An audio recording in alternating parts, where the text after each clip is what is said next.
Area of the bounded reason enclose by the curve y is equal to 3 minus modulus of x minus half minus modulus of x plus 1 and the axis is y is equal to, आप यहां देखोगे x less than minus one के लिए क्या बनेगा आपका function, वो देखो 3 plus x plus one plus x minus half, ये बन जाएगा। कैसे बनेगा? x जो है लेस देन माइनस वन है, सपोज माइनस टू आपने यहाँ लिया तो ये माइनस से ओपन होएगा, ठीक है, इसलिए यहाँ पे क्या आ गया? प्लस साइन आ गया। तो माइनस और ये वाला माइनस मिलकर के क्या हो जाएगा? प्लस हो जाएगा। सिमिलरली यहाँ भी x की जगह अगर माइनस टू आप लेते हो, ठीक है, तो ये माइनस वन बनेगा, यानी कि इस माइनस को वो माइनस वन क्या कर देगा? प्लस कर देगा, इसलिए यहाँ भी हमने प्लस साइन लगाया, ठीक है। तो ये आपका फंक्शन हो गया x less than minus one के लिए, ठीक है। अब x की वैल्यू जो है आप लो माइनस वन से हाफ तक, यानी कि minus one less than equal to x less than half, इसके लिए आपको देखनी है इस फंक्शन की वैल्यू, तो वो हो जाएगी 3 minus x plus one plus x minus half, right. कैसे बच्चों? इन दोनों के बीच में क्या वैल्यू आ जाएगी? जीरो वैल्यू आ जाएगी x की। अगर x की वैल्यू जीरो कंसिडर करूं तो यहाँ माइनस हाफ बनेगा, माइनस से ये क्या हो जाएगा? ये वाला माइनस प्लस हो जाएगा, इसलिए यहाँ तो लगाया आपने प्लस का साइन, राइट। और यहाँ पर क्या रहेगा? जीरो रखने पर x की वैल्यू ये वन ही रहेगा, पॉजिटिव रहेगा, यानी कि ये माइनस एज इट इज आ जाएगा। तो ये माइनस यहाँ पर एज इट इज है, समझ रहे हो बच्चों? तो प्लस माइनस का खेल है यहाँ पर, वो चीज आपको यहाँ पर देखनी है x की वैल्यू के अकॉर्डिंग, ठीक है। तो ये हमने जस्ट एज्यूम कर ली कि भाई x की वैल्यू अगर जीरो होगी तो यहाँ पर इसका साइन क्या होगा और इसका साइन क्या होगा, उसके अकॉर्डिंग जो है हम यहाँ पर ये फंक्शन की वैल्यू लिख लेंगे। अब हम बात करते हैं x की वैल्यू जो है हाफ से बड़ी हो या हाफ के इक्वल हो, तो हमारा जो फंक्शन होगा वो हो जाएगा 3 minus x plus one minus x minus half. Half से बड़ी यानी कि वन होगी तो ये पॉजिटिव खुलेगा, तो ये माइनस का साइन इसके आगे आ जाएगा। और यहाँ पर भी अगर हम वन लेते हैं, हाफ से बड़ी वैल्यू अगर वन लेते हैं, तो ये यहाँ पर भी आपका माइनस साइन ही आएगा, क्योंकि ये वैल्यू पॉजिटिव ओपन होगा, ठीक है ना, मॉडुलस, राइट। सो ये हमारे पास क्या आ गया? y की वैल्यू आ गई अलग अलग x की वैल्यूज पर। तो हम इसको थोड़ा सा सिंप्लीफाई करके लिख लें अगर, तो ये वैल्यूज आपके पास आ जाएंगी y इज इक्वल टू, ये आ जाएगी 7/2 प्लस 2x, ये आ जाएगी x less than minus one के लिए। 3/2 आ जाएगी आपकी माइनस वन से हाफ के लिए, और हाफ से बड़ी हो जब x की वैल्यू, तो ये वैल्यू आ जाएगी 5/2 माइनस 2x, ठीक है। हमने इसको ऐड करके यहाँ पर लिख लिया तीनों फंक्शन की वैल्यू को, तो हमको ये वैल्यूज आपकी मिल जाएगी, राइट। अब हम बना देते हैं इसका ग्राफ और फिर हम निकाल लेंगे एरिया। ग्राफ बनाने से आपको जो है थोड़ा इजीली और अच्छे से समझ में आ जाएगा, चीजें आपको अच्छे से दिख जाएगी कि कौन सा एरिया आपको फाइंड आउट करना है, राइट। तो सबसे पहले हम यहाँ पर ओरिजिन बना लेते हैं, ये 0,0 वाला पॉइंट हो गया, ये आपका ओरिजिन हो गया, राइट। अब x less than minus one की बात करेंगे, सपोज यहाँ पर हाफ आ गया, ठीक है, और यहाँ पर आपका माइनस वन आ गया। अगर ये देख लें हम, पहले तो हम इसको बना देते हैं। अब यहाँ पर अगर आप x less than minus one पर x की y की वैल्यू अगर आप जीरो रखते हो, ठीक है ना, इसके लिए देखा अगर y की वैल्यू जीरो रखा तो 7/2 प्लस 2x, तो minus 7/2 is equal to 2x। अब इस 2 को भी हम इधर ले आए तो ये क्या हो जाएगा? x की वैल्यू माइनस 7/4 हो जाएगी when y is equal to 0 रहेगा। तो यहाँ पर एक पॉइंट आ जाएगा आपके पास -7/4, 0, एक पॉइंट तो आपने ये ले लिया, ठीक है। ये फर्स्ट इक्वेशन से आपका एक पॉइंट आ गया। माइनस हाफ से हाफ पर ये y की वैल्यू 3/2 है, यानी कि -1 से हाफ तक, तो -1 ये रहा और हाफ ये रहा। यहां से यहां तक वैल्यू आपकी क्या है, y की वैल्यू 3/2 है, राइट। ये वैल्यू आपकी क्या है, 3/2 है, तो ये एक लाइन बन गई आपकी -1 से हाफ तक, तो ये लाइन बन गई। ठीक है, इसको यहाँ से आप ज्वाइन कर दो और एक पॉइंट और आप यहाँ का इधर आ जाएगा, वो आपकी इस तीसरी लाइन की इक्वेशन से आ जाएगा। अगर y आपका यहाँ पर 0 है तो -5/2 is equal to -2x, minus से माइनस कैंसिल और 2 भी इधर ले आए तो 5/4 आ जाएगा। तो ये 5/4, 0 ये पॉइंट आ जाएगा आपके पास, और इसको भी आप ज्वाइन कर दो। अब यहाँ से आप ये परपेंडिकुलर डाल दो, ठीक है। तो ये वैल्यू आपकी 3/2 है, ये वैल्यू भी आपकी 3/2 है। ओके, अब यहां से यहां तक की ये वैल्यू आप फाइंड आउट कर लो। ये कैसे आप फाइंड आउट कर लोगे, -1 में से -7/4 आप सब्सट्रैक्ट करो, तो ये क्या हो जाएगा, -1 + 7/4 हो जाएगा। 4 आपका एलसीएम लिया तो -4 + 7 यानी कि 3/4 आ जाएगी ये वैल्यू। यानी कि यहाँ से यहाँ तक ये वैल्यू आपकी क्या है, 3/4 हो गई। इसी तरीके से 5/4 में से आप हाफ को माइनस कर दो, 4 एलसीएम लिया, यहाँ 5 आया, यहाँ 2 आ गया, ये 3/4 आ गई।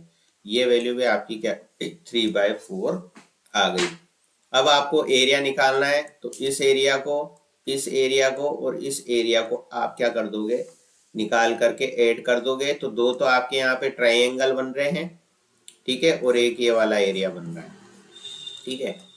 तो अगर आप बात कर लो ABCDE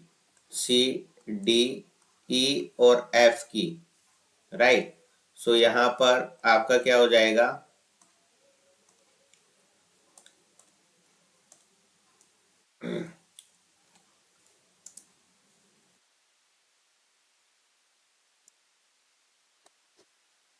सो एरिया आपका हो जाएगा यहाँ पर फर्स्ट वाले ट्राइंगल का half 3/4, 3/2 plus 3/2 into 3/2 plus last वाले ट्राइंगल का हाफ 3/4, 3/2।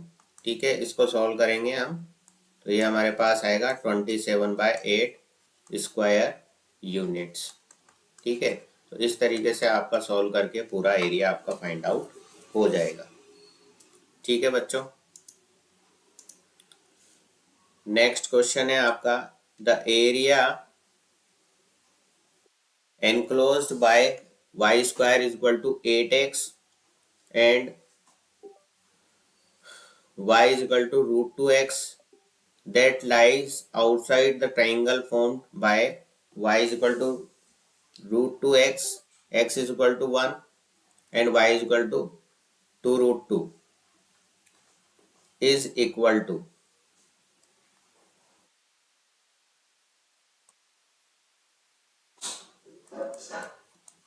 ठीक है, ये आपको फाइंड आउट करना है। तो सबसे पहले आप यहाँ पर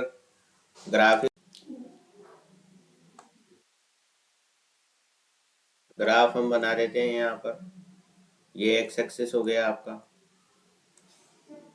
ये आपका वाई एक्सिस हो गया, ठीक है। Y square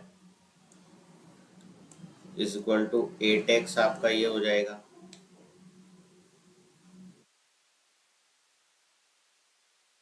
y is equal to √2x ये हो जाएगा आपका,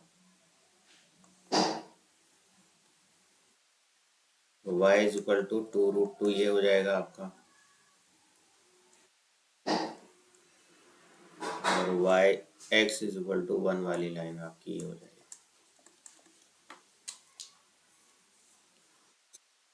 ठीक है,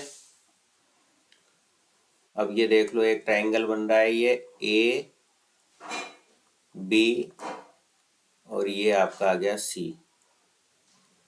ठीक है,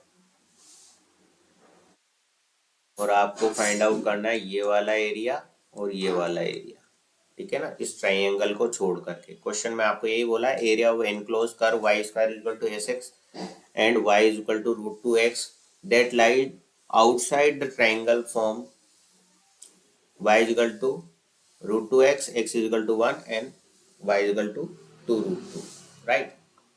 तो इन तीनों लाइन से जो है ये वाला एरिया एबीसी बन रहा है, तो इसको हमको हटाना है, ठीक है। बाकी शेडेड रीजन का हमको एरिया फाइंड आउट करना है साहब, ठीक है।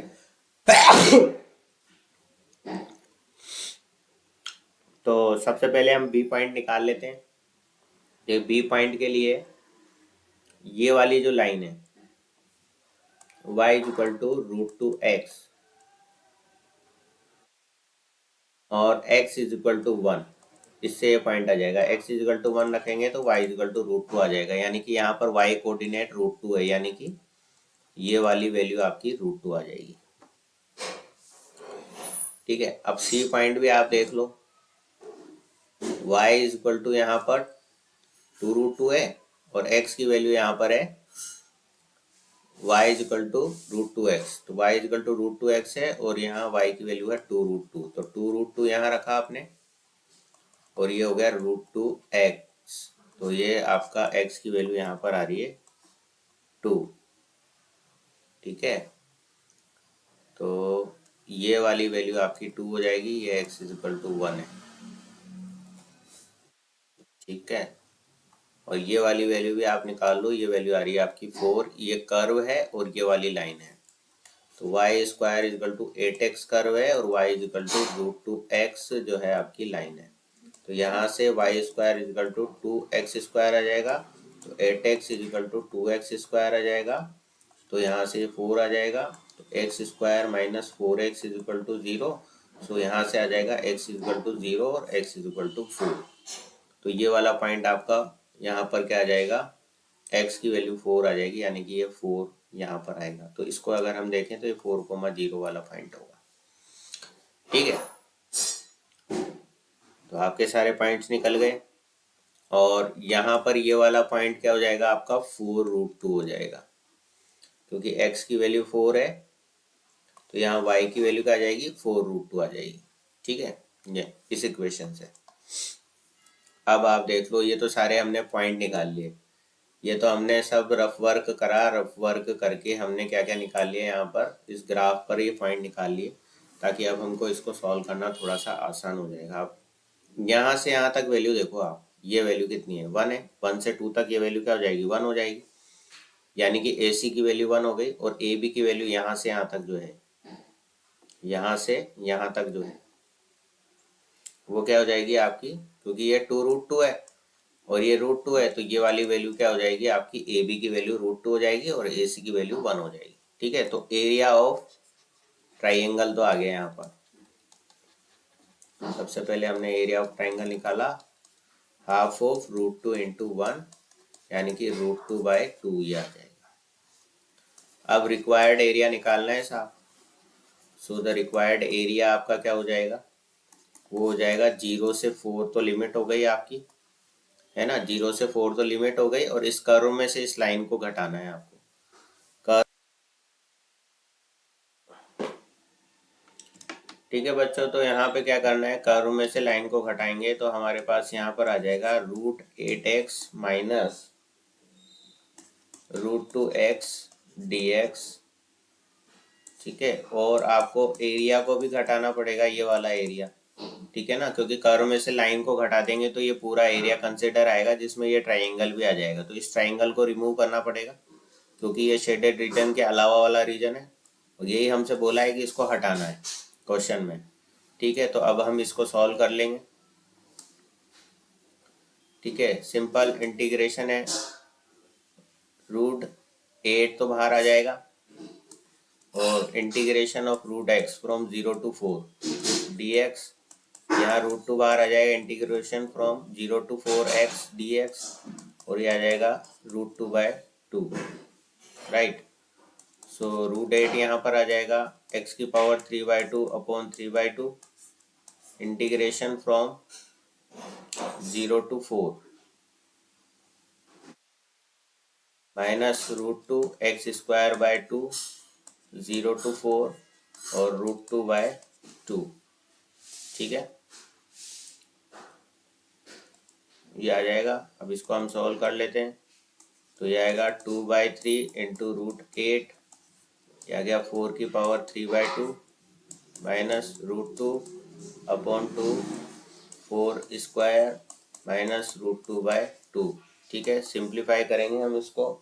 सिंप्लीफाई करने के बाद हमको फाइनल आंसर मिलेगा 13√2/6, राइट। सो ऑप्शन आप देखो, option C is the correct answer for this given question.